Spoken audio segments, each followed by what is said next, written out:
Hey guys, welcome back to Ninja Prep. मेरा नाम है कपिल गोयल। तो सेंट्रल यूनिवर्सिटी ऑफ पंजाब के पीजी एडमिशन्स के रिगार्डिंग बहुत बड़ी अपडेट आ रही है। अपडेट को डिस्कस करें उसके पहले जो भी लोग चैनल पर नए हैं, जिन्होंने चैनल को अब तक सब्सक्राइब नहीं किया है, प्लीज़ चैनल को सब्सक्राइब कर दीजिए।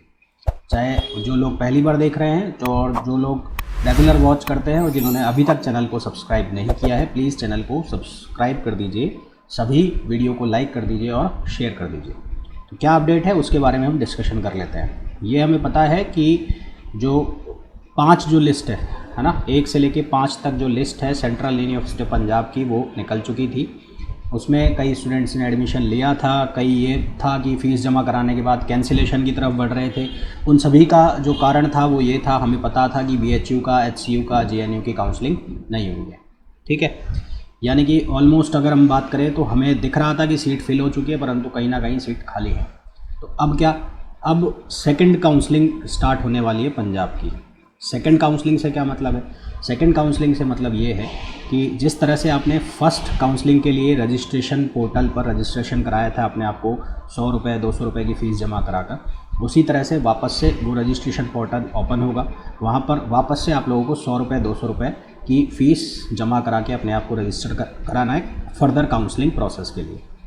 सवाल ये है कि सभी को कराना है या नए स्टूडेंट्स को कराना है? तो इसका जवाब ये है कि जिन स्टूडेंट्स ने फ़र्स्ट काउंसलिंग में अपने आप को रजिस्टर करा लिया था, है ना, और उनको सीट भी अलॉट हो गई थी, परंतु वो या तो फ़ीस जमा कराने से चूक गए या उन्होंने फ़ीस किसी कारण से जमा नहीं कराई, तो उनको भी सेकंड काउंसलिंग के लिए अपने आप को अपना जो फॉर्म है वो भरना पड़ेगा कि हम सेकंड काउंसलिंग के लिए अपनी जो कंसेंट है वो दे रहे हैं, यानी कि हम सेकंड काउंसलिंग में जाना चाहते हैं, उन्हें कोई फ़ीस नहीं भरनी है।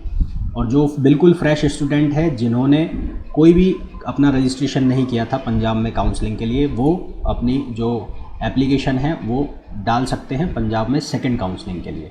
ठीक है, तो जो लिंक है वो क्या लिंक है? वो ये लिंक है। अब आपको समर्थ पोर्टल पर नहीं करना है, अब आपको यहाँ पर जाके अपनी जो एप्लीकेशन है वो फॉर्म फिल करनी है। जो स्टूडेंट्स फर्स्ट से 5th काउंसलिंग के अंदर सेलेक्ट तो हो गए थे पर उन्होंने फ़ीस सबमिट नहीं की थी, तो उनको फ़ीस सबमिट नहीं करनी है, परंतु उनको सेकंड काउंसलिंग में पार्टिसिपेट करने के लिए CUPB पोर्टल पर जाकर एप्लीकेशन जो फिल है, वो रजिस्ट्रेशन फॉर्म है, वो भरना ही भरना है। सेकंड काउंसलिंग के लिए उनको फॉर्म भरना पड़ेगा, फ़ीस उनको नहीं भरनी है जो फर्स्ट काउंसलिंग वाले थे।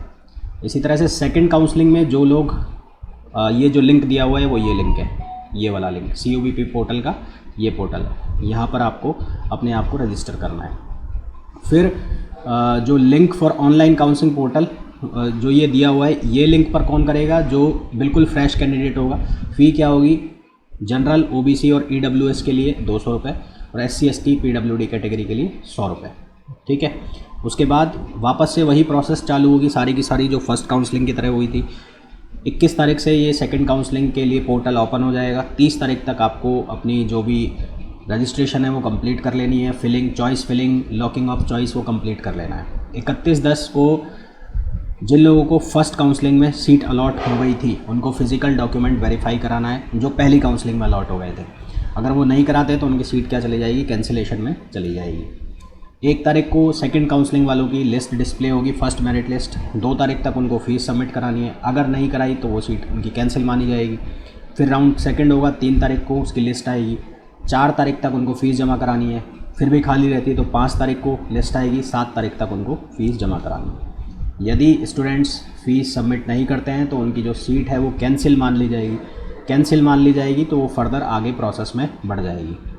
यदि कोई भी स्टूडेंट्स पूरी प्रोसेस के दौरान अपनी एडमिशन को कैंसिल करना चाहता है या विड्रॉ करना चाहता है अपनी फ़ीस या सीट को, तो उसको कैंसिलेशन जो लॉगिन आईडी है उसके पास, उस सेम लॉगिन आईडी पर जाकर कैंसिलेशन वाला जो बटन है, कैंसिलेशन वाली जो प्रोसेस है वहाँ वो दबाना होगा। उसके अलावा कोई भी अदर जो मेन है, कोई भी अदर प्रोसेस नहीं है सीट कैंसिल करने का। जो भी आपके पास ऑनलाइन पोर्टल है जिसको भी आप यूज़ करते हो, जो आपको लॉगिन आईडी मिली हुई है, उसी लॉगिन आईडी से आपको अपना जो एडमिशन है उसको कैंसिल कर देना है, यदि आप अपनी सीट को कैंसिल करना चाहते हो या फ़ी विड्रॉ करना चाहते हो।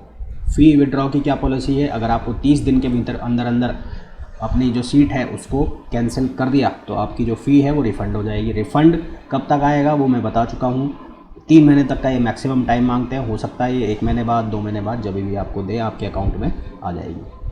ठीक है। जब भी रिपोर्टिंग होगी फाइनल के बाद, फाइनल जो राउंड है उसके बाद रिपोर्टिंग होगी, उसमें आपको अपने फिज़िकल डॉक्यूमेंट्स जो हैं वो चेक करा रहे हैं। तो जो भी स्टूडेंट्स जो पंजाब में इच्छा रखते हैं, पंजाब के लिए, पंजाब में मतलब पीजी कोर्स में एडमिशन लेना चाहते हैं और उन्होंने रजिस्टर नहीं किया था या काउंसलिंग में पार्टिसिपेट नहीं किया था, तो वो वापस से उनके लिए एक गोल्डन चांस है कि वो सेकंड काउंसलिंग में पार्टिसिपेट कर सकते हैं। फर्स्ट काउंसलिंग में कई लोगों ने फ़ीस जमा नहीं कराई थी या भूल गए थे, कुछ भी हुआ था जो, तो वो वापस से जाके अपने आप को इस वाले लिंक पर रजिस्टर कर दें कि हम पार्टिसिपेट करना चाहते हैं, तो उनको भी कंसीडर कर लिया जाएगा। होपफुली ये इन्फॉर्मेशन आपके लिए बहुत ज़्यादा यूज़फुल होगी। फिर से मैं कह रहा हूँ, जिन भी लोगों ने चैनल को सब्सक्राइब नहीं किया है, जो पहली बार आए हैं उन्होंने भी चैनल को सब्सक्राइब नहीं किया है, तो it is a request from my side कि प्लीज़ चैनल को सब्सक्राइब कर दीजिए, वीडियो को लाइक कर दीजिए और शेयर कर दीजिए।